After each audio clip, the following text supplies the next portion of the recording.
Welcome everyone to how to join a Green Thumb garden workshop. Thank you all for coming tonight. Tonight we're having a panel discussion about ways in which gardens recruit new members and ways in which the public can become a member of any Green Thumb community garden. Keep in mind though, membership may not equal to having a raised bed for growing produce. We know that's important to a lot of you, but just keep in mind, you may have to be placed on a waiting list. So, the history of Green Thumb. In the beginning, before Green Thumb, during the early 1970s, when the city was experiencing a financial crisis and the large-scale abandonment of public and private property, a lot of you will remember this. If you lived in the city around this time, this was a very common sight in a lot of communities. But citizens around New York City decided to clean these lots out and started creating gardens. Some communities wanted to feed themselves in their communities. Some communities wanted more outlets for artists and activists. Others simply wanted a safe place for themselves and their families. During this same period, a group of activists demanded the city find a way to support these groups. So by late 1978, the city created Operation Green Thumb, our first name. By 1995, we became a division of Department of Parks and Recreation, and we're known as Green Thumb. We have over 550 Green Thumb gardens, and we partner with over 100 or close to 100 land trust gardens. This is our placement within the Parks Department. We're part of the outreach. Could you go back one, Bill? Thank you.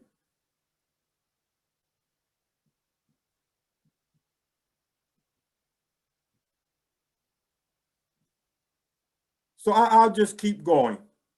Stay where you are. It's a good place.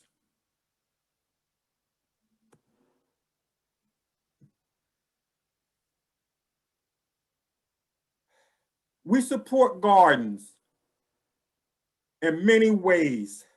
The most public-facing Green Thumb teams are, Bill, could you move back one?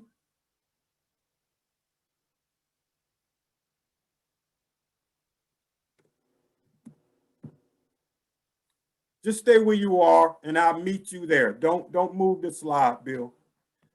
So as I was saying, we support gardens in many ways. The most public-facing Green Thumb teams are community engagement.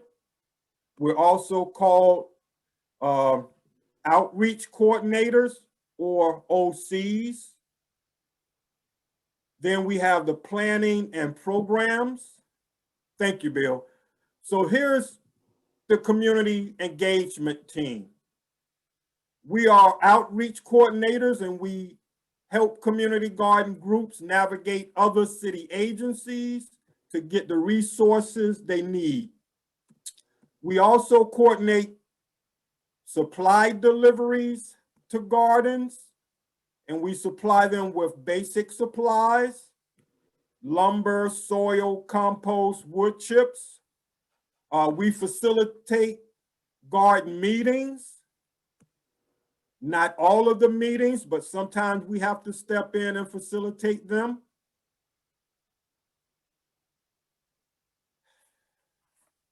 And then we have GreenThumb Operations. This team provides support to the garden by delivering important supplies. So this is our operations team. They deliver these supplies by trucks. They install garden infrastructure such as raised beds on occasions, sheds, and other shade structures. Then we have planning and program. This team works on special projects and major events for GreenThumb, such as the Grow Together Conference, which is coming up next week, the Harvest Fair, which is one of our last large events that marks the end of our growing season, workshops and trainings, garden visionings. Garden visionings is when we work with garden groups to redesign their gardens or to design their gardens.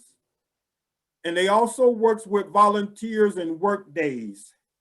And we also have an Arts in the Garden program to decorate sheds, to paint murals, and create other artworks within gardens or to showcase those. Thanks, Bill.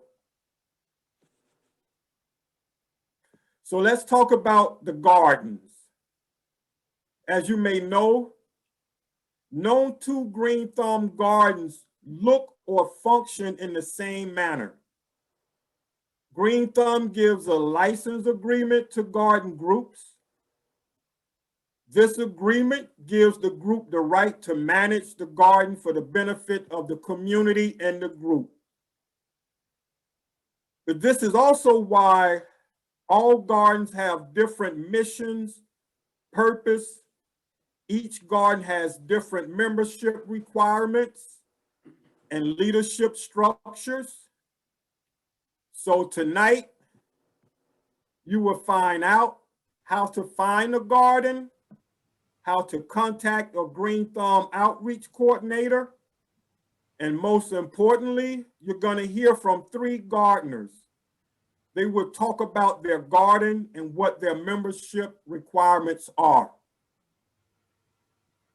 Keep in mind that these gardens manage the sites or manage the garden on their own with support from GreenThumb. And not all of our gardens are the same. Some gardens focus on food production, botanical or horticultural projects. Some are children's gardens, social and cultural preservation sites. Some focus on art or memorial gardens. And a lot of them are mixed use. They have more than one purpose or mission. So allow me to introduce you to our 3 panelists. And Bill, I would want you to spotlight the panelists as I introduce them. First, we have Jestine Roper from Just Good Rewards in the Republic of Brooklyn. Then we have Giselle Munoz from Woodycrest Community Garden in the Boogie Down Bronx. And we have Ashley Washington from Harlem Rose Garden in historic Harlem, New York. Welcome, everyone. So let's start with Miss Roper, or Jestine Roper. Jestine, would you tell us a little about your garden and what the membership requirements are? Thank you. Yes, thank you, Greg. Good afternoon, good evening, everyone.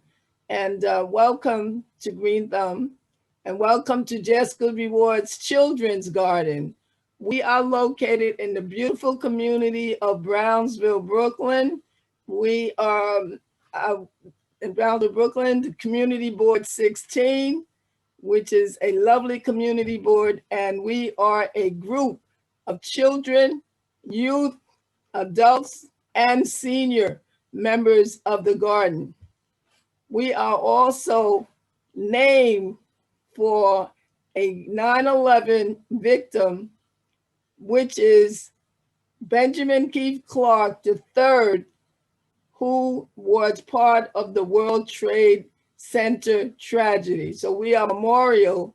Our full name actually is Just Good Rewards Children's Garden, Benjamin Keith Clark the Third Memorial Children's Garden.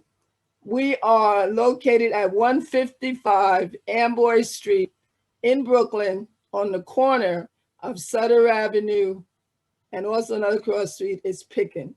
A lovely garden, over 100 square feet, and we have a number of activities in our garden.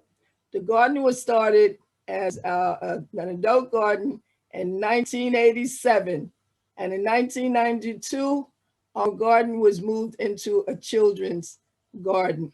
We are a very active garden, and we have a number of activities focusing on children, youth, adults, and seniors.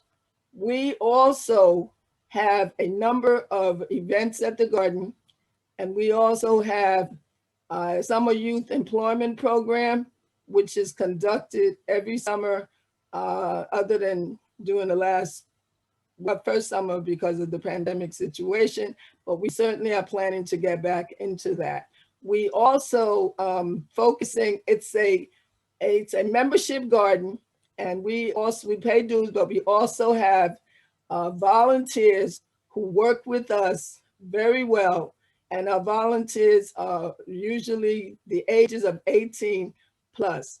Our children's membership are ages 5 to 17. Those are the members of the garden. Our adult seniors are also members of the garden. And that is basically ages, it's part of the adult membership, but of course, our seniors run from age 62 plus. So we are also a diverse garden. We work with all people.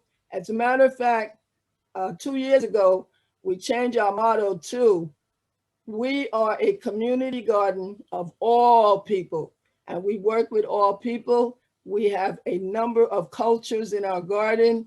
We have a population dealing with, of course, Black, African American, white, Caucasian, Jewish, West Indian, Asian, Indian. So we are a number of diverse people garden, and we welcome all people to our garden.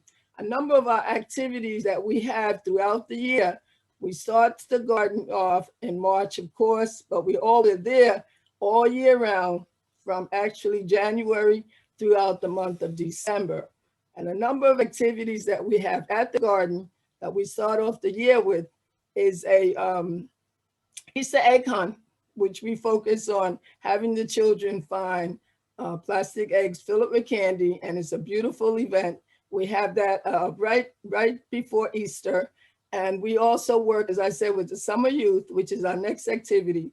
We work with children from ages 14 to 24 from the summer youth program. We work with 3 organizations, PAL, BNIA, and we also work with Cypress Hills. The BNIA is Brooklyn Neighborhood Improvement Association, and we have been involved with the Summer Youth Employment Program for over 20 years now.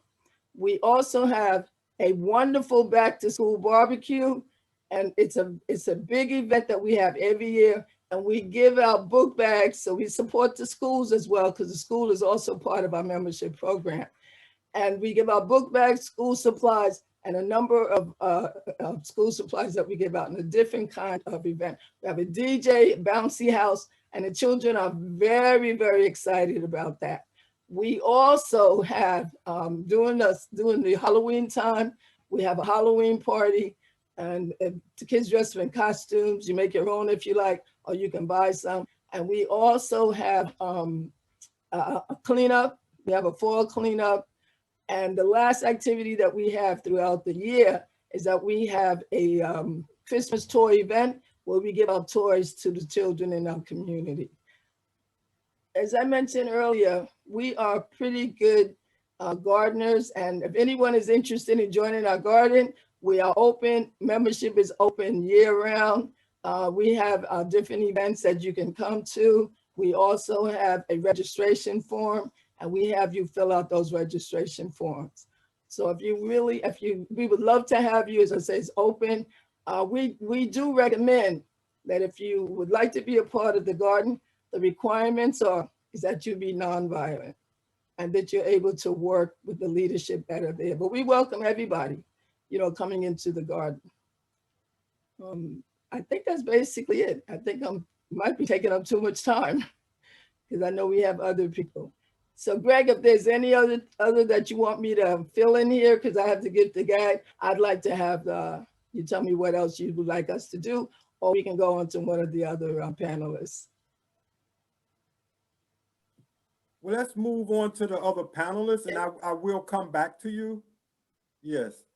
So now, Giselle, could you tell us about your garden and what your membership requirements are?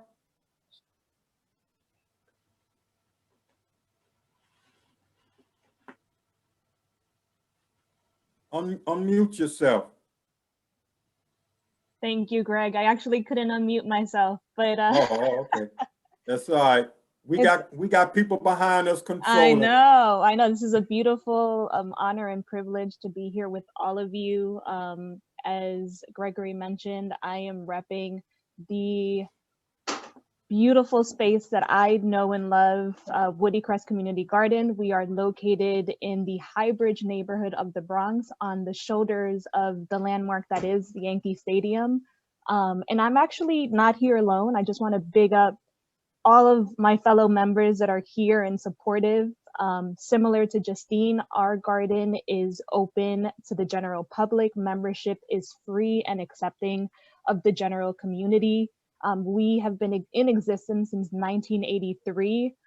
Our mission is to produce food for free distribution, its cultural preservation, and its community building. We host an array of events throughout the year, a lot of it arts and culinarily focused, but we're looking to ramp up our ability to offer workshops and to engage seniors and young people in our space as soon as COVID restrictions ease up. One of our, or a few of our big to-dos this year, we want to ramp up our food distribution. We are looking to also have a art mural within our space, and we are also looking to hopefully be able to rebuild our casita or our garden structure within our property as well. And that's really to serve as the heart of our gathering and food prep work that we're again looking to do more of this year to give back to the community that we serve. We are open to members that are collaborative and have a skill that can support us in our mission. And we welcome folks young and old. Language and multicultural background are a huge plus for us as we want our membership to really reflect the community that we serve and participate in. I'm joined here by Pedro, who is our membership coordinator. And if there's absolutely any questions that I can't answer, I leave it up to him and the rest of our team here to also support us in answering those questions. But super happy to be here, and kudos to all of you for being interested in serving our communities and gardening for good. Thank you, Giselle. Now, Ashley, tell us a little bit about your garden and your membership requirements. Good afternoon, everyone. I'm Ashley. I'm with the Harlem Rose Garden. We're located at 129th between 5th and Madison Avenue. We are a botanical sitting garden. We have a lot of events that we actually go throughout the year. Donation drives, we have Halloween mixers, we have singles mixers. We're definitely a social and community oriented garden. We love people. and we welcome everyone. I think that's one of the most beautiful things about our garden is not only is it visually appealing, it is a very calm and safe space. And most of the time, everyone just comes in to admire the times and just enjoy and sit and just have a little bit of peace. We've been in active since 2003 by Carolyn Schofer. She was a wonderful woman who created this lovely space out of ruin and has worked with the community in building the space. And since her passing, we've continued on the tradition in making our garden one of the most beautiful gardens in Harlem. So we encourage all members. We have 4 membership types. We do ask our members to donate time. Memberships go from sometimes 2 hours a week, depending on the scale. Some are sustainable memberships where you're able to donate 4 hours a month. We do feel that we kind of maintain and build our garden. So we do ask that our members put in a little bit of time to do pruning, setting and scheduling events, going through meetings, and just overall just building a better space day by day. I'm joined here with a few members from the Harlem Rose Garden. Hi, everyone. And I'm really excited to be here and just talk about the Rose Garden. Well, thank you, panelists. So we're going to move into some of the question and answer section. We're going to start with some of the questions from your Eventbrite registration. You all left a lot of questions in that on Eventbrite, and we hope to get to all of them. But if we don't, you can always contact us and get more information. Claudia put the outreach coordinator list in the chat. It's a link. So that way you can always find out how to contact the outreach coordinator for each garden.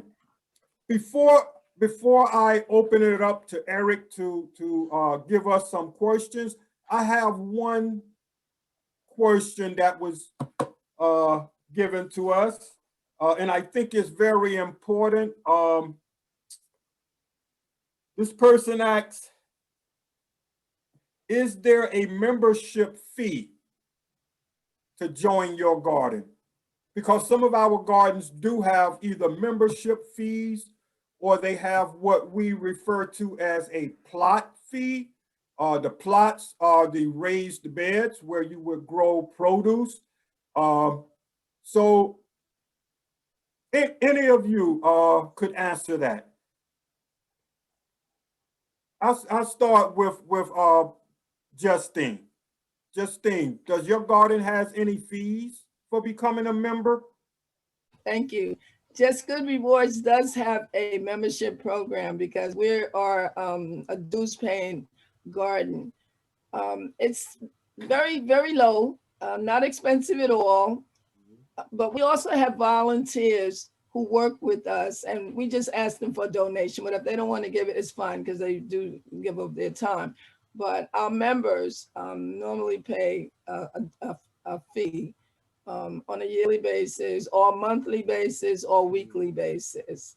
And as I say, it's very inexpensive. We haven't moved too far from it, but you know, most our members a number of them are children.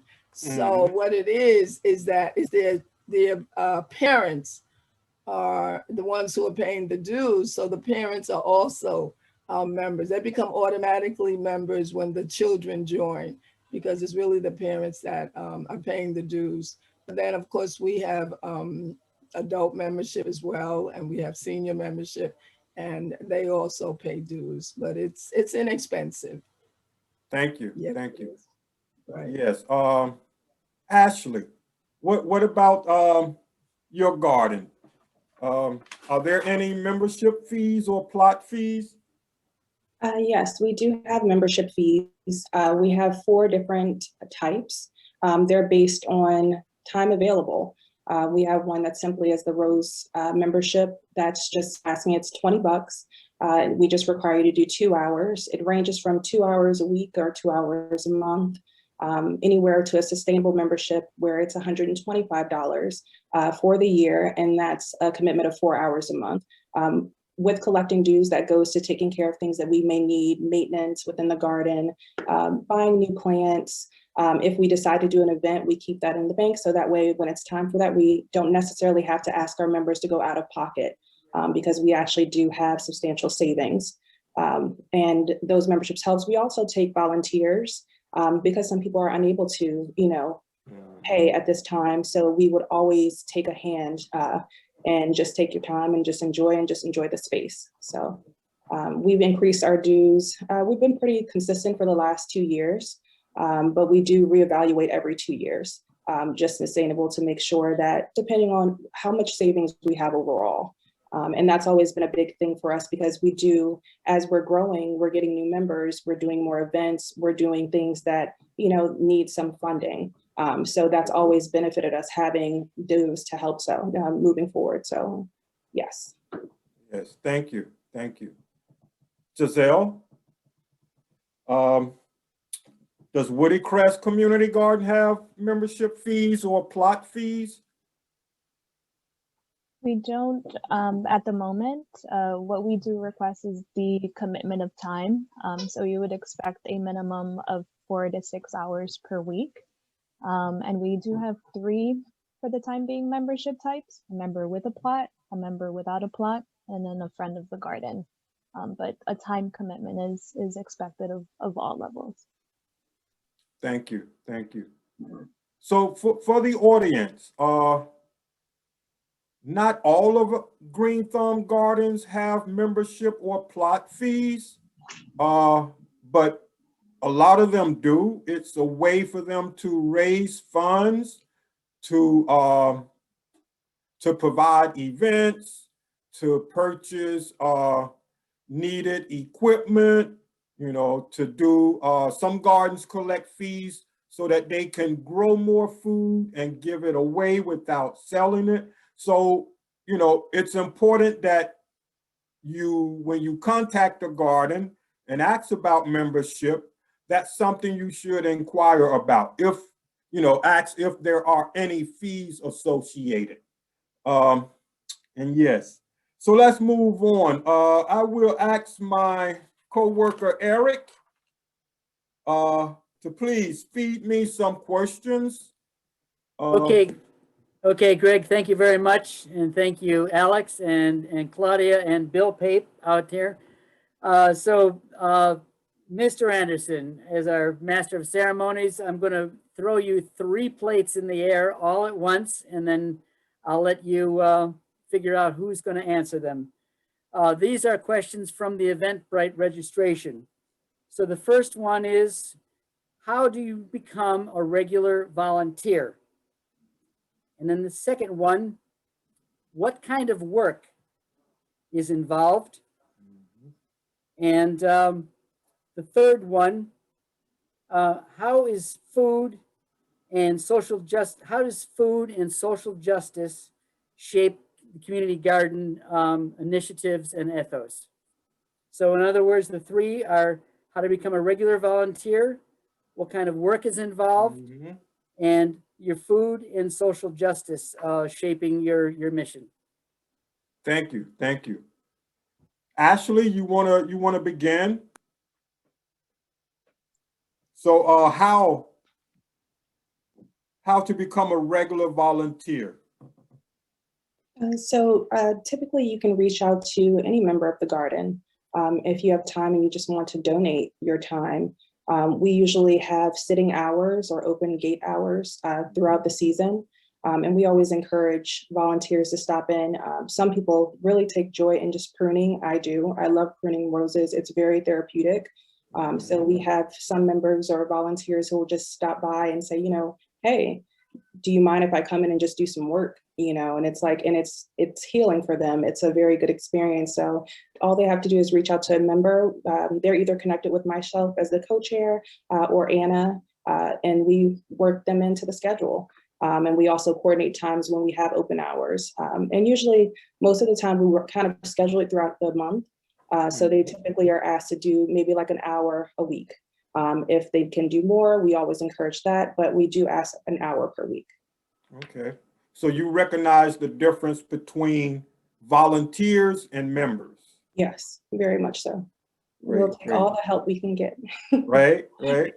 So a lot of ways to get involved. Yes, very much. Giselle, the same question to you. How to become a regular volunteer?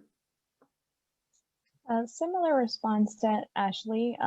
We encourage anyone with interest of giving time and things in advance, if any of you already have that interest, to reach out to us on social media. We have our own Instagram at Woodycrest Community Garden BX. Secondly, you could also stop by and speak with any gardener that might be on site, but the recommendation is to reach out to us on social, coordinate a time to stop by. And then we can arrange some time to come through and to discuss the needs of the garden and the volunteers' personal interests. Oh, thank you, thank you. And Ms. Roper, do you all have regular volunteers? Yes, we do have regular volunteers because volunteers are also, part of the garden. And when anyone comes in and they express an interest in being a volunteer, what we normally do is kind of like take their names and then they come back on the day that we're actually working out there, with the larger group. And we kind of, talk with them and tell them what will be involved with the volunteerism, at the garden. And we give them a tour around the garden so they can become a little bit familiar with the work that they would be doing. And it's a number of our members that are out there. So we give them a sort of like a taste of what the work would be like. And we explain to them and give them a tour of the garden. And then we have a form, sort of a registration volunteer form that we utilize at the garden. And after the tour and speaking with other members of the garden, if they're still interested in being a volunteer at the garden and would like to continue on with us, and then we give them a schedule, ask them exactly what time are they available and when would they like to start the volunteerism at the garden. So they usually do. They come back, they fill out the form right along with us the same day that they come to meet the members of the garden. And the day that they want to be involved, we welcome them to come back. I'm the full-timer there, so I'm always there at the garden. So anyone who, we have flexible hours, so they can even come out there and work during the week, and they can work on Saturday. We're out there also on Sunday. So it's anytime available because we're basically always there. One thing about our community garden is that we have the motto that we all grow together. So I guess we're kind of like, definitely green thumb, that we grow together. We don't have any plots. We don't have fee for plots. So everybody owns the garden. Everybody actually owns the garden. If you're there and you're working there and you contribute to all the work in the garden, everybody pull the weed up, everybody's planting in the bed. So and we have environmental education class. So we're educating people about the garden from day one to day one when they join us. So, we're basically like a family because we all grow together. Great, great. So give me just the rewards work. Great, great. Give me just an idea of what type of work is needed by volunteers. What would some of that work look like? Well, it's basically the same thing that we do at the garden. When a volunteer comes in, even sometimes when a person who wants to be a regular member, a regular volunteer, we show them exactly what the work we do. We do composting at the garden. We have a number of compost bins. We also show them that we do weeding at the garden. We plant seeds for vegetables. We do vegetable cultivation. We also water the garden, so we give them a little, taste of that. We also basically, sometimes we'll have somebody come in who knows how to prune, so they give us a little class on that.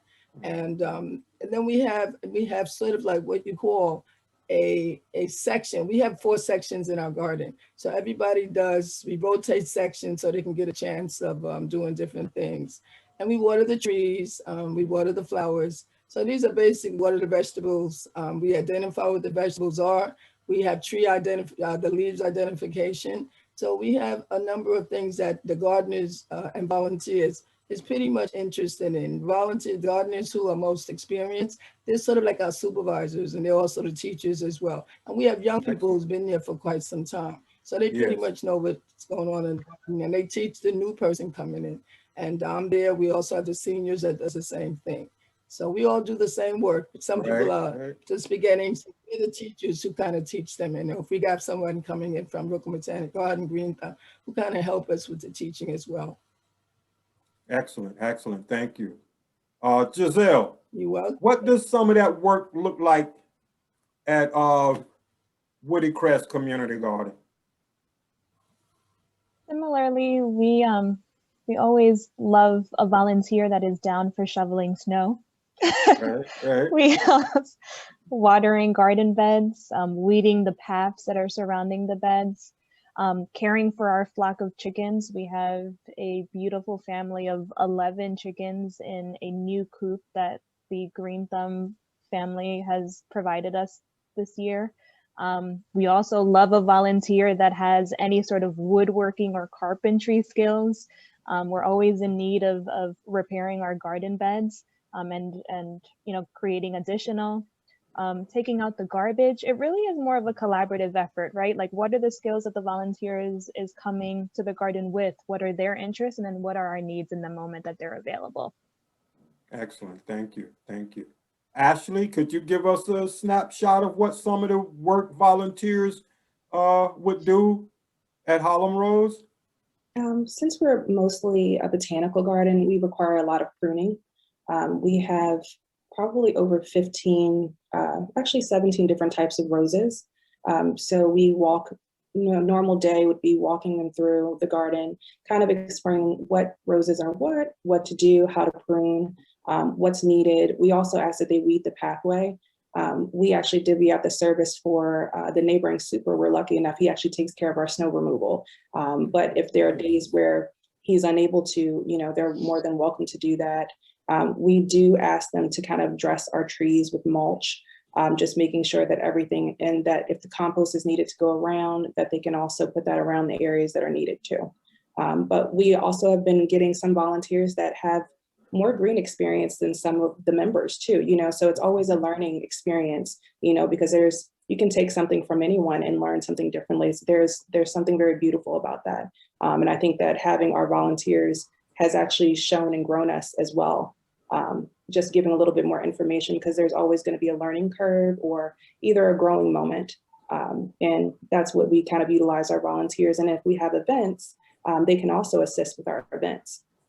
So we do a donation drive, and we kind of ask everyone to man a unit or man an area.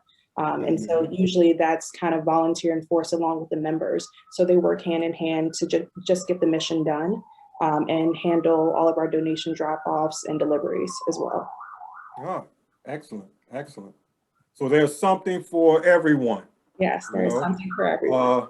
And I want to add, you know, if you do not have the skills, that's something that GreenThumb does. We have free open workshops, you know, that will build your skills. So if you need to learn how to prune a rose, you know, we have workshops that will show you how to do that, you know.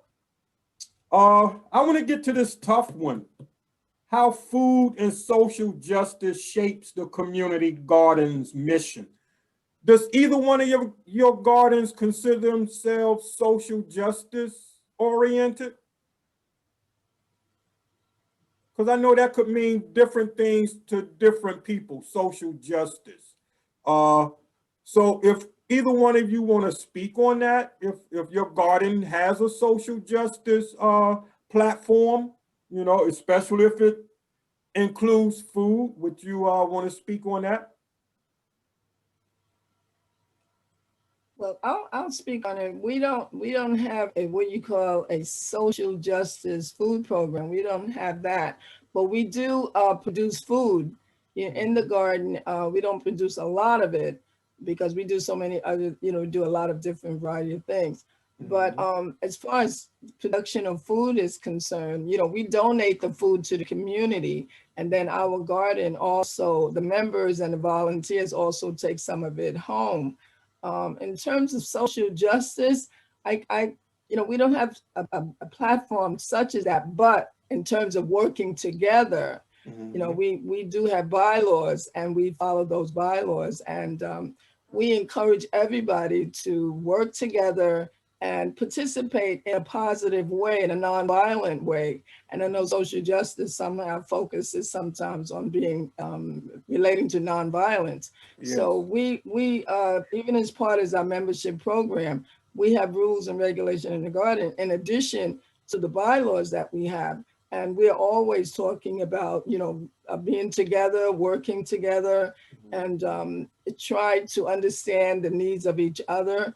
And we sort of feel that that kind of touches on some sort of socialism, not socialism, but social justice, that we all work together and that we don't interfere with anybody's, you know, privilege of working together and being nice to each other and following the rules and not be nonviolent. So we definitely focus on nonviolent. And we feel that that is definitely one of the ultimate in social justice, is that you be nonviolent, you work together and keep the garden going. You know, so that's really one of our function. And we donate the food to the community and members of the garden and anybody who's interested in it. Thank you. Thank you. Giselle or Ashley, either one of your gardens consider themselves social justice oriented? I think is our mission to support our community in terms of giving them equitable access to free, sustainably grown, healthy food? Yes. Do we also exist to provide our community with a green space that has health benefits for the community? And so many of the population that we serve have adverse health effects, don't have equitable access to health. Sure, we can absolutely, you know, paint that sort of a picture, and it's absolutely at the heart of what we do and why we exist. Thank you. Thank you. Ashley? We actually do not have food in our garden, but we are, the Harlem Rose Garden is a memorial garden. So we pay homage to lots of justice, social justice movements, including Black Lives Matter, including Transgender Lives Matter. We're a very diverse group of members, and we kind of ask and propel, especially with everything that's happened over the last year and a half, that, you know, everyone stands to support, to be nonviolent, but also to support each other. Because if we cut everything, you know, dry, we are very human. That's all to our existence. There are really no differences. And I think that that's what people need to kind of come to the thought process, that they're understanding. And I think that's a good space for the garden. Our mission is to build community, and that community is inclusive to everyone. And it is in support to people who are different, or not even necessarily different, but people who have just variations. And I think that that's a great space and a great thing. And, you know, and it's also very welcoming. Our garden is a welcoming space, and, you know, it's very kind of sweet. We encourage members or people in the community to stop by and paint a rock if they had someone, whether it be paying homage to someone they lost in COVID, whether it be paying homage to social justice movement. They're able to dedicate that space, that piece of serenity to actually put in the garden, so that when they come back or when people visit, they can actually go and walk through the garden and see these beautiful decorated rocks and just kind of sit and discuss them and create a conversation, right? Because, you know, some things are just not being talked about, but also when you're seeing it and it's kind of, you're walking through, you kind of want to talk about it. So I think that the Harlem Rose Garden has done an excellent job at kind of giving a wide scope of community and inclusiveness. So. Yes, thank you, thank you. And that's why I said, you know, social justice could mean different things to different people, you know, in different groups. But Green Thumb does have some gardens that is their mission is social justice. You know, they may have their garden may be connected to different social justice movements in the city or in the country. We do have gardens that their mission is to grow abundance of food and distribute that food in different ways. So yes, we do have gardens that their main focus is social justice. And all of our gardens, you know, do some type of justice work because they are connected to their communities and concerned about their communities because they are the community. You know, so thank you. Eric, give us a couple of more questions. Yeah, I'm going to give you one question here. It's a simple one. There's 550, it's a big city, and there's 550 community gardens in there. How do I find a community garden in my neighborhood? That's an excellent question, and we will answer that later on. Bill Pep, our host, he's going to walk us through one way that you can find where the community gardens are in your community. Don't forget, word of mouth is one of the best ways. So talk to people in your community and see if they belong to community gardens. You know, visit our website and see what's going on in the different gardens and see what ways we bring all of our gardens together so that new people can meet the leaders and the members of these gardens. You know, so yes, we will hit a little bit more on that one. And we also, yes, Green Thumb Parks Department have a little over 550 gardens. And then we partner with a lot of the land trust gardens. So yes. Thank you. Yeah. Okay, Another question? So the next question is, how do you consider a member is a member in good standing? Oh, okay. I want to throw that back to our panelists. Let's start with Ashley this time. How do you know members are in good standing, and what does that mean for your garden? So we have, so our season starts in April. I'll start there. We're from April until November. Actually, we're queuing up right now to kind of get ready for new memberships and also renewals. We start reaching out to our members probably around March 15th, just to remind them, hey guys, dues are going to be due. Maybe if they possibly had a balance, we would settle that and work out something with them. But it's just a nominal thing. It's not something where we go. Most of our members are really nice, so they're always in good standing. But we also have someone who who holds a position on the board, and she's our treasurer. She takes care of making sure that all of our dues are set. Everything's put into kind of like a Google Drive or Excel sheet, and it's maintained throughout the season and actually throughout the year. So it's constantly being updated. And as we grow, we just continue going forward. But that's mostly how we kind of know that they're in good standing. Everyone's on the good list. And it's just coming down to pretty much knowing if your dues are paid for the season. And some of our dues members pay their dues like 3 years in advance. So, you know, yeah, that's pretty much how we maintain it. Nice. Giselle, what does a member in good standing mean at your garden? It means if they're a member with a plot, it means consistent maintenance and upkeep of their plot, and also adhering to the minimum time commitments per week. And then not quantifiably, just means an all-around good person. Right. Okay. And Jestine, for just good rewards, what do you mean when you say a member in good standing? Well, you know, we congratulate our members all the time. We're just so happy that we have, you know, people who enjoy the garden and members who enjoy the garden and volunteers as well, because they come You know, they come to the garden, they're showing interest in working, they're showing a positive interest in being a part of the garden, and they also show an interest in, in actually working there and being there. So we consider them all our members. You know, we're happy people, so we consider all the members to be good in good standing. Now we have a particular member who is outstanding, and it basically they're all the time, and who's you know, there with me as a full-timer, who's always there, who's like second hand if I'm there. And this happens to be a member and a volunteer, you know, who's always there and who's always working and who can take the lead when I'm not there.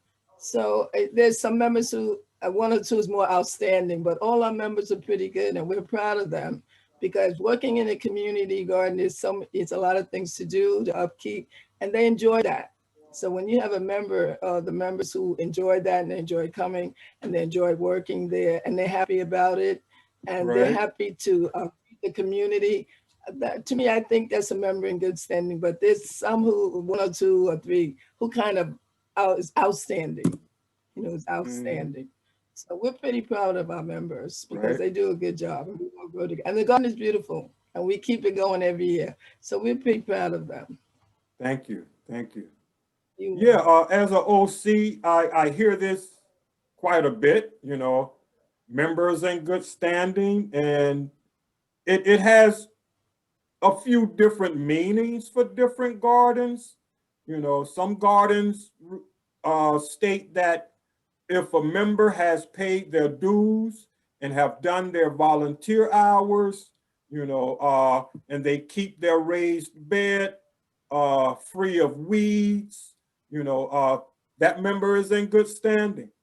You know, some gardens, you know, as long as you show up for the volunteer days or the work days, they consider you in good standing. So yeah, with so many gardens around the city, you know, that have different missions and bylaws, you know, words have different meanings or phrases have different meanings. So it's always a good idea to ask questions, you know, and to find out if gardens have bylaws and what are those bylaws, and are bylaws the same as their garden rules, you know, because sometimes those are two different things, you know, and community gardens, and sometimes they're the same.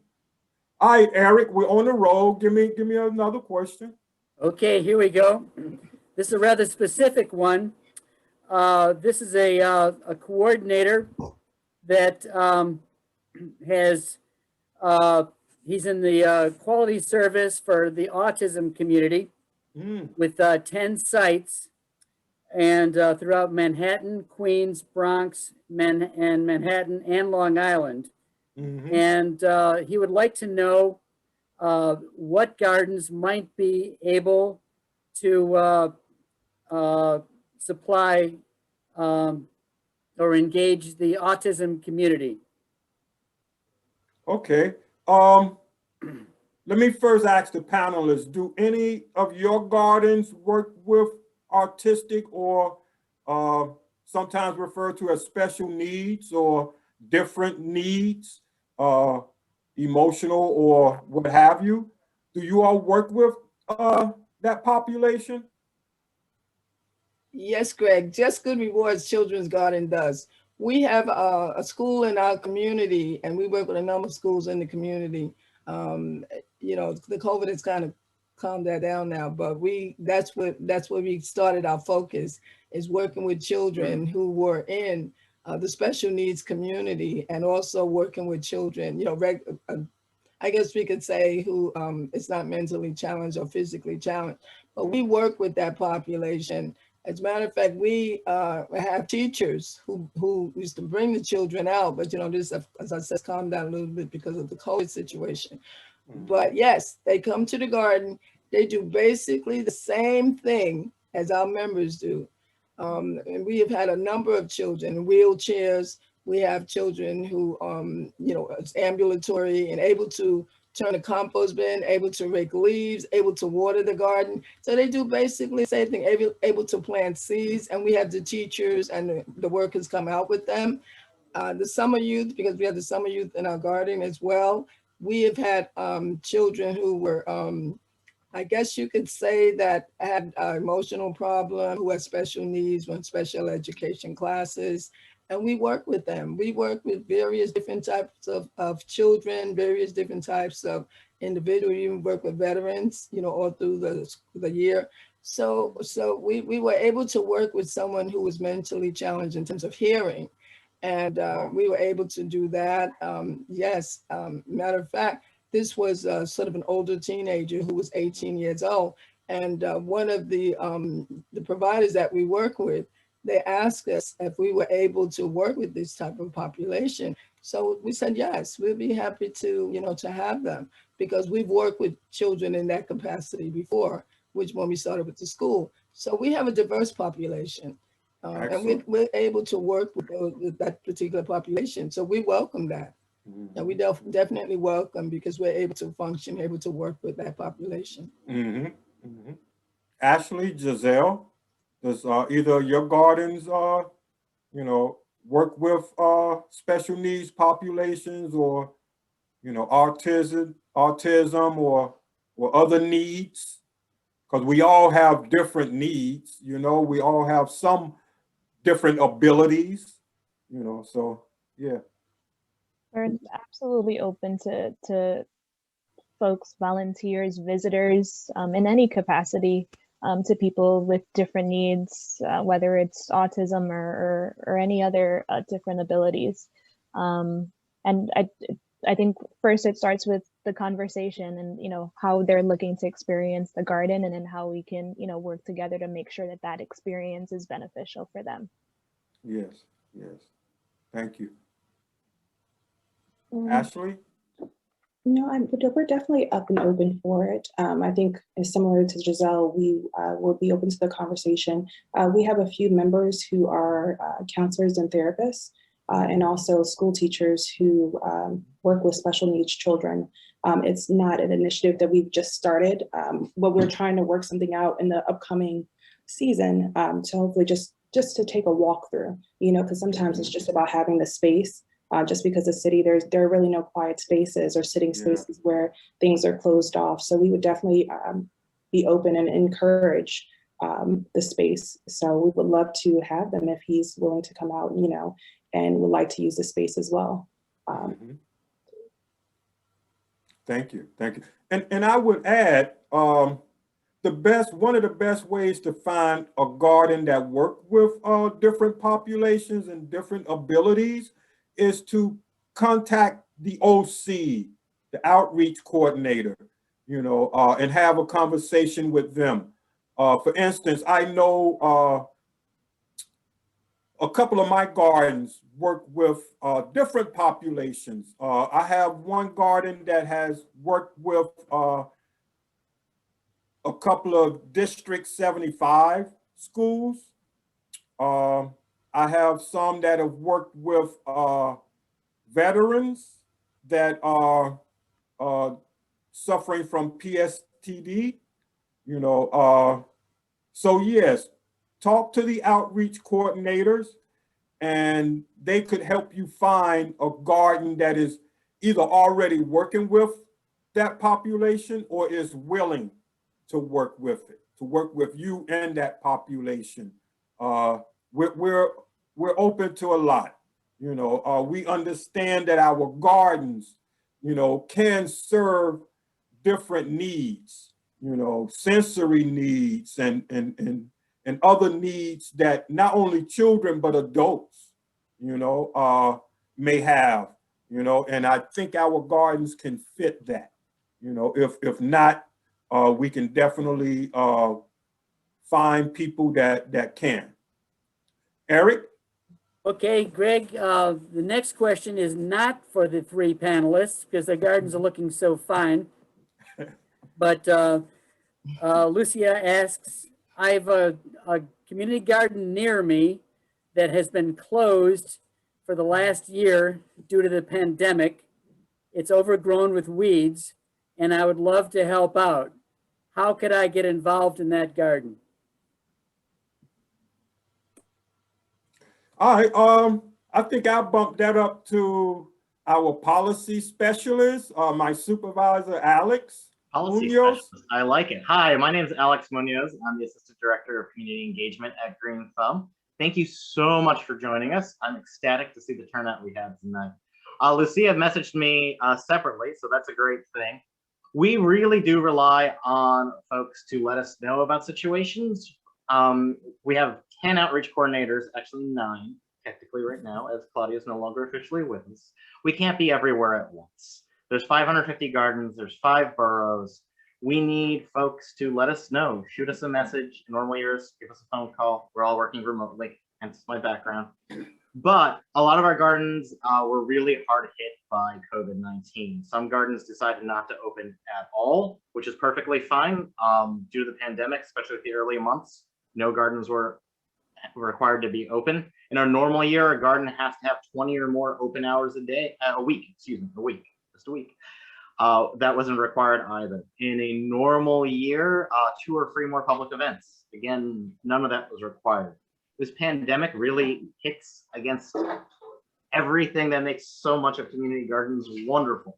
There's a great question from a theater group in the chat for Ashley and your group and connecting with them. That's a situation that normally we couldn't say, like, normally we would love to do a sort of theater production and something happening in the Harlem garden. I'm biased, I love Shakespeare, so you have my attention already. We love to have people come in. We love to have people like mix and mingle, even like dance and other things, but this year we just couldn't. So I definitely, it hurts us right as much personally as possible. And it's tragic to see some of these gardens closed, but that's why we've been organizing this webinar, because we want to try to get these new members in and to try to fight and restore some of these gardens. I'll be honest, we lost a decent amount of gardeners, both directly to the pandemic. I think everyone knows somebody, if not just directly, at least they've heard the stories of gardeners who were lost to the pandemic, or gardeners who had to move just because of the economic situation. So we're really looking to help our gardeners rebuild. And I think the best way to maintain the legacy of the garden founders, the people who put in sweat equity for decades, is to help preserve these spaces. So Lucia, I'm going to follow up with you directly on that one. And we're really invested in trying to get new people in to try to restore these gardens where we can and try to do it in a COVID safe manner. We expect, unfortunately, we're still working on those pandemic guidelines for now. Fingers crossed that vaccination continues to go well. And Alex, don't be shy. Show everyone who you are. Oh, sorry. I have a new camera angle and wearing my approved polo shirt. Come on, come on. You can always pin him and he'll show up. I spotlighted the man. Oh, I didn't even notice. Oh, look at that. I have a spotlight. There you go. You got to turn it on. Ah, I did not realize. Someday people can actually meet us in the flesh. Yes, yes. All right, Eric, keep us going. Okay, and since we got that spotlight on Alex, this is another Alex question. During the COVID-19 era here, are there in-person workshops available in community gardens? Currently, no. We're doing webinars like this. We are trying to arrange a limited amount of, say, like garden tours and things like that. Some of our outreach coordinators have gone out and helped do with some filming and little things like that at gardens. I wouldn't call it a workshop. We're definitely not bringing people in. There's still a 25-person maximum for number of people at the gardens, 6-foot distancing, masks. I'm starting to do double masks when there's a lot of people around. I hear that's the new thing. We're trying to maintain those guidelines. Claudia posted, we're constantly updating the guidance on COVID-19 as things change. Hopefully they'll continue trending in the right direction, knock on wood. So keep an eye out on the GreenThumb website. We're always talking to Department of Health folks and trying to get the latest information on that. Thank you, thank you. Greg? And keep in mind, I know you said a 25-person limit, but keep in mind, that's according to the size of the garden. Right, Alex? Right, for a very small garden, we would, yes, please don't have 25 people in a tiny garden the size of my apartment. Thank you. Then we have some gardens that are very particularly small. Thank you, Greg. Thank you. Greg. Someone called my name. Yes, it's Claudia. I just wanted to chime in and see if maybe we can squeeze in 2 other questions that I know a lot of panelists had submitted in advance. One of which is very interesting questions, just folks wanting to know how can new members bring their skills and talents to the garden, and also how can people join and use the community space during this pandemic? Thank you. Thank you. Panelists, let's see, Ashley, you want to take that one on first? Sure. So we are a very diverse group at the Harlem Rose Garden. We have business owners, small business owners, we have nurses, we have managers, we have doctors, we have artists. I think it's always nice to really see when our events come in for the season, you really see some creativity come in. We have digital photographers. So this year we once we were allowed to have people in the garden, we had a movie night. And that was put on by one of our members who has he has great digital skills. And he kind of gave us this huge screen and we kind of had all spaced out. Everyone was really safe. And you know, him bringing his skills gave us the opportunity to really host a great event, especially during this time, because you know, everyone kind of was used to being in the house, right? You're kind of just used to like not doing anything. And it was so much pleasure for people. People were so excited. We had a RSVP list, which we had someone who's a project manager in our garden manage and maintain. So she brought her skills to the table and just made sure everyone was safe, checked in. And, you know, I think that if you're bringing these skills, your work skills, or just your individual interpersonal skills, that you can really help benefit events and connecting with other members in the community as well. So we do encourage new members to bring in their skills. Tell us what you're great at, you know, tell us what you want to work on and share that with us so we can keep building.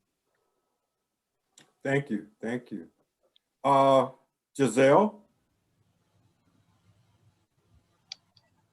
For now, we are open and accessible for garden tours. So again, I encourage anyone that's interested to come pay us a visit in person, but first reach out to us on Instagram at Woodycrest Community Garden BX to pre-arrange a time.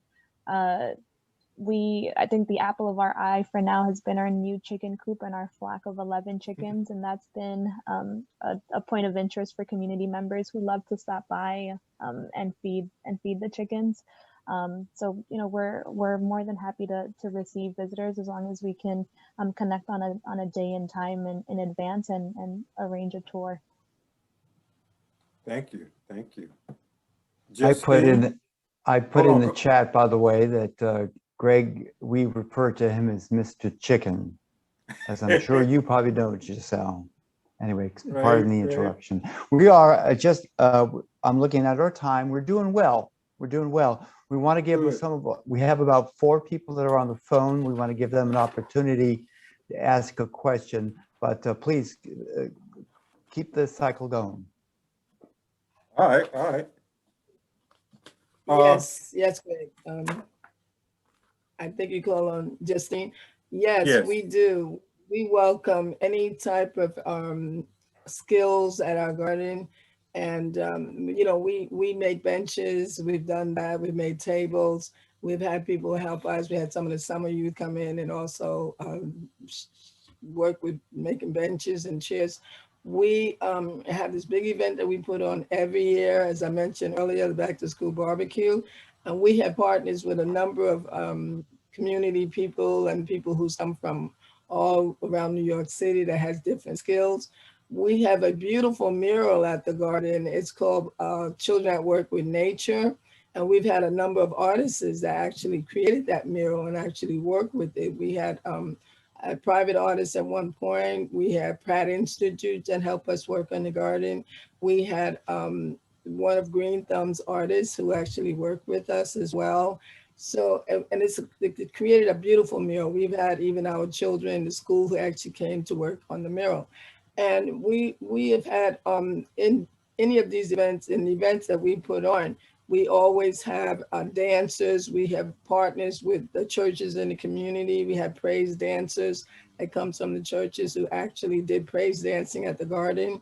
When we had our back to school barbecue, when we have our Christmas toys giveaway and a Halloween party, we've had a number of artists that comes in and work with the children. We've had the Metro, which is, I think most kids call it Yogi Bear. And they came in and kind of like did performances at the garden. So we welcome any artist who would be willing to come in and work with us and show us what your skills are, what your talents are. We definitely could use it. And we've used it in the past and we still do. So come and tell us what you can and what you would like to contribute to the garden. Yeah, you'd be welcome. And we're looking forward to seeing you. Thank you, thank you. Yeah, Alex, I want to ask Alex, was it possible for gardens that wanted to do events this year during COVID to do an event? It is indeed possible. We'll be sending a reminder about our event submission form. It's a simple Google form. It takes under 10 minutes. It's got all sorts of questions, most of them about things like amplified sound, boring stuff, but also some general COVID guidance. And we're keeping it updated as far as making sure it's fewer than 25 people, folks agreeing to masks. And our goal with that eventually, with the end of this, is not just to make sure groups know about event policies, et cetera, but because in normal years, we can say then that collectively gardens had maybe 200 arts-focused workshops, 100 on food distribution, another 150 on educational workshops. We'd love to have that sort of information collated through that sort of request form as well, while again, making sure everyone knows all the different rules about from the city. There's a lot of other city partners involved, and sometimes the rules change from time to time. So we try to make it one-stop shopping as much as possible. Thank you, thank you. So the best thing to do is to keep an eye on GreenThumb's website to know what our current policies are and what the city's current policies are around events or gatherings, and that could help guide you. And if you are going to do an event in a garden, make sure you have a COVID safety plan in place. Should we move on to some of the folks on the phone, Bill? And we'll do the going once, going twice, going 3 times, sold. So it looks like the questions, at least from our telephone joiners, have been answered. Do we have any more questions? We have a little bit of time. Yeah, great. Go ahead, Eric. We do indeed have more questions here, and it's going to be the chicken question that I think that Alex has already answered in the chat. How do I find chickens online? And we don't have that set up yet, but I would say I'm going to ask a question and answer it at the same time. You can go to your individual outreach coordinator in your area, and he will know or she will know where the chickens are. Greg, do you want to have anything else to say about that? Not much. I think that's the best way, is to contact the OC, either in your area or the area that you're interested in, and give them a call or, shoot them an email, and they can probably definitely answer that. All gardens that have chickens or rabbits, which is another pet that gardens can have, they have to inform their OCs, their outreach coordinators, before they bring any animal into the garden, be it a chicken or a rabbit. Those are the only 2 animals that are allowed to be housed in a community garden. Thank you, Greg. And the next question is, how do I find who my outreach coordinator is? You can do that through your community board. If you know what community board you're in, You can go to our website, the staff contact list, and all the outreach coordinators have the list of the community boards that they serve. Also, posted on the chat at least twice, and we can do it again, is the PDF form that actually links up neighborhoods with their OCs. So we're going to be sending the slideshow that I sort of rushed through. Sorry about that. You're going to be getting that, and that includes a clickable link to that site, and we'll include in the email that file too, because why not? And also, again, before we wind up, I'll go to the website and we can show you some of these. Before you do that, let me just thank the panelists. Oh, I'm not hurrying. I'm not hurrying you. Knowledge. It's 6:51. If you've got more questions, we got another 5 minutes to go. The website won't take long. Right. Never All too right, so early let's for go to the gratitude, Bill. There's a really good question in the chat I wanted to highlight, which I think is good for the panelists as well. If a senior wants to join being fixed income, is there a different membership rate? Or if they have limited mobility, how would the number of hours required for volunteer or types of work impact or prohibit them from joining?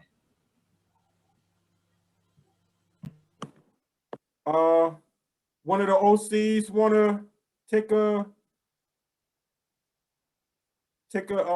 shot at answering that one? You getting tired, Greg? No, I'll answer it. You know, I love talking. So we ask all of our gardens to find different ways or have different memberships, types of memberships. We also ask them to have a way for anyone.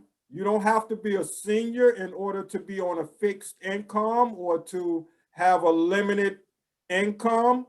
We ask the gardens to find a way for that person, that individual, to become a member. If you have limited mobility, it should not keep you from joining a garden.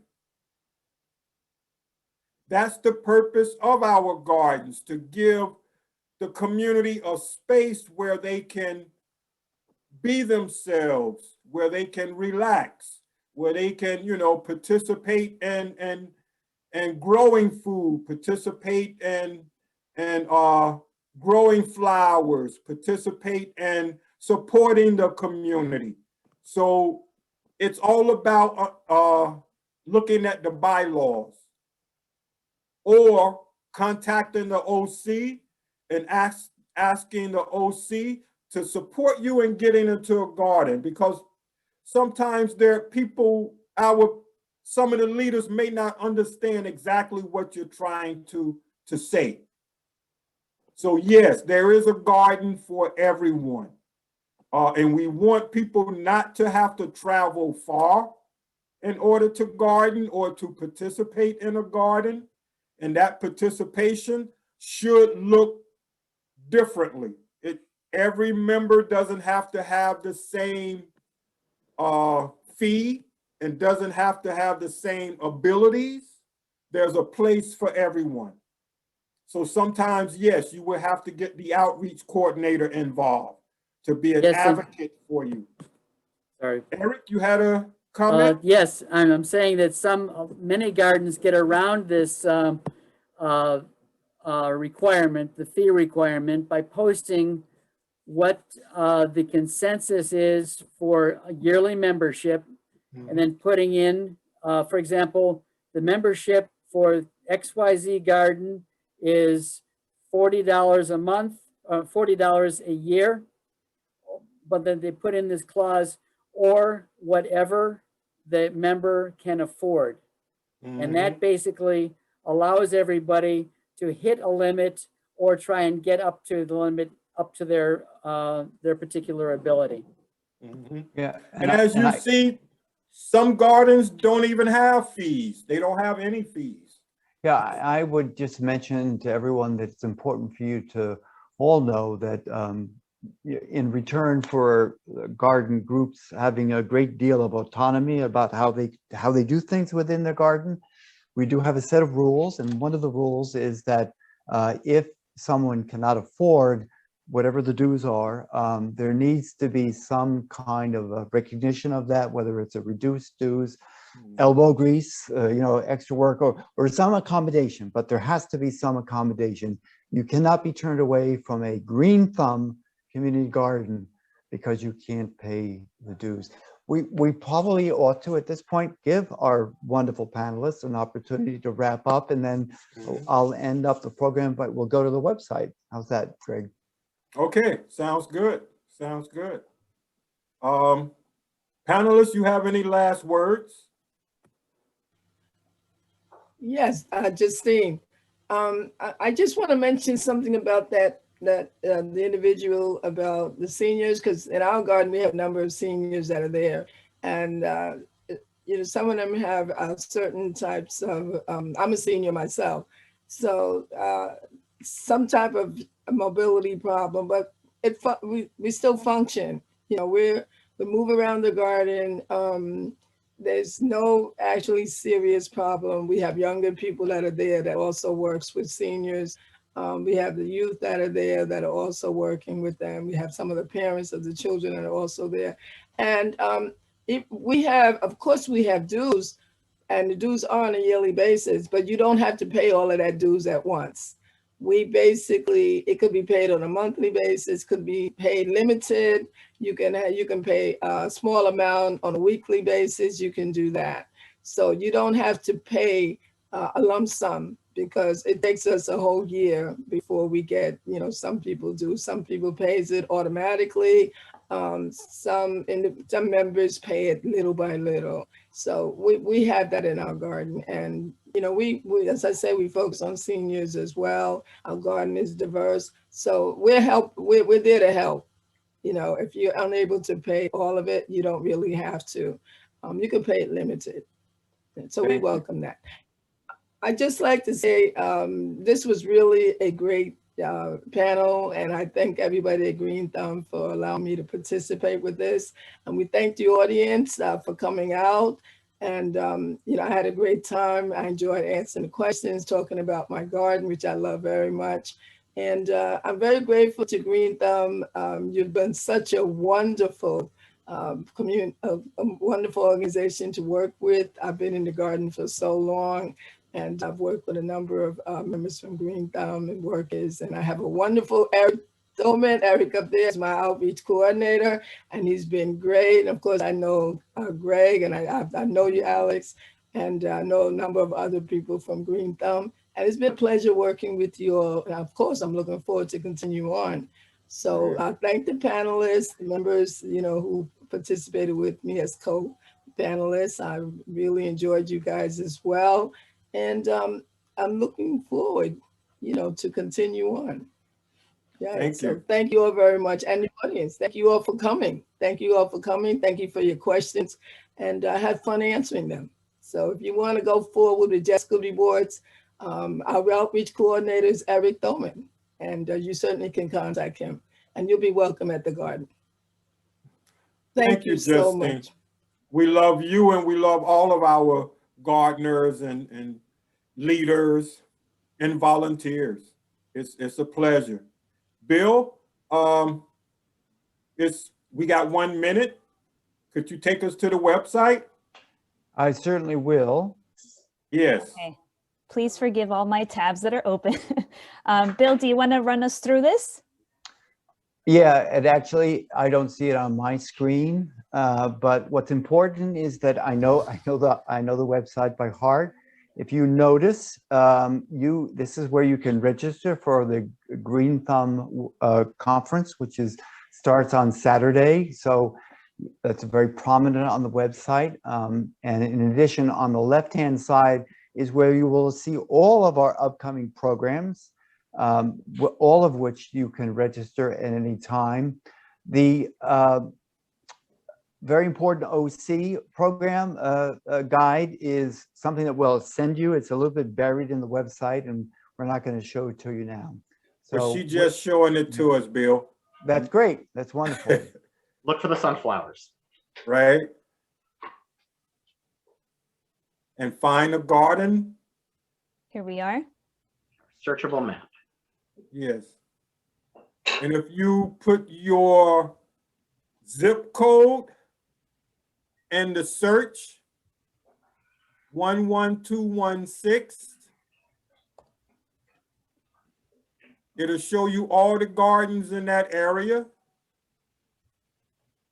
And for this part of Crown Heights, you only have a few. But that's the one way that you can do it. You can use your zip code to do a search for your immediate area or the area that you are interested in. And it will give you the community board, and then you can use the community board to find out which outreach coordinator covers that community board, the gardens within that community board.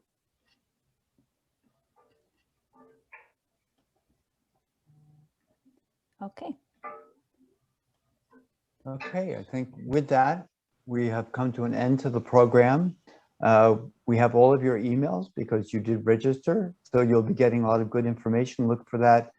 And also, if there's a question that you thought of just as we went off, please be sure to respond to that email and we'll be happy to answer. So I'd like to thank everyone, and especially my colleagues pitching in for these technical issues, and the panelists and everyone else. And you all have a good night, and let's hope it doesn't snow too much. I like snow, but you know, I'm sort of over it. Take care, everyone.